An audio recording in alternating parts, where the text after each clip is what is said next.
Hey, we're less than 2 weeks away from the 2019 NFL Draft, and that means mock drafts are in full swing. The annual tradition of experts and fans blindly throwing darts at a board or a simulator only comes second in the fun meter to everyone else perusing those same mock drafts, only really hoping to see the same players that they want in them anyhow, and hating them if it's not their guy. I mean, this is tradition.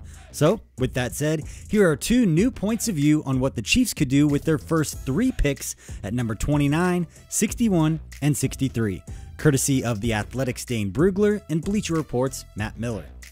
Brugler has the Chiefs going with Temple's Rock Ya-Sin with their first pick, and there's plenty to like about Ya-Sin's game and makeup.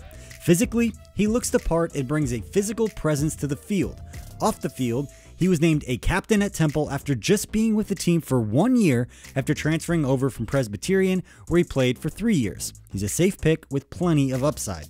In the second round, Brugler has the Chiefs going with UMass receiver Andy Isabella and Louisiana Tech edge rusher Jalen Ferguson. The 5'9" Isabella is a lightning-fast playmaker who led the FBS last year with 1,698 yards receiving with 13 touchdowns. He was a second-team All-American and had a great showing down at the Senior Bowl in Mobile, Alabama. Isabella was also a high school state champion in the 100-meter dash back in Ohio, a trait that most certainly shows up when you watch him on tape. Ferguson, on the other hand, has been mocked to the Chiefs several times this offseason.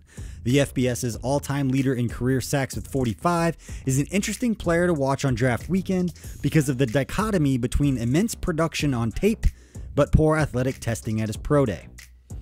Moving along to Miller's draft, he has the Chiefs going with North Carolina State center Garrett Bradbury with the number 29 pick.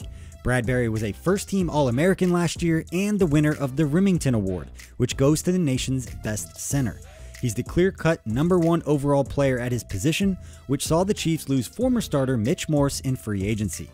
At number 61, Miller has the Chiefs going with Florida's Ja'Kai Polite, another interesting player to follow in that his tape had him high on boards with a lot of buzz early in this process, but then reports of poor interviews and poor athletic testing at the Combine and Pro Day have soured some on this ridiculously talented edge rusher, who on tape dominated much of last season, being named a second-team All-American after racking up 17.5 tackles for loss and 11 sacks. And finally, Miller has the Chiefs going cornerback with their 3rd pick and Kentucky cornerback Lonnie Johnson, a former standout on new Chiefs linebackers coach Matt House's defense there, where House served as the defensive coordinator for the past 2 seasons before joining the Chiefs this offseason. Johnson absolutely looks the part at 6'2" and 210 pounds, but he has just 1 year of starting under his belt.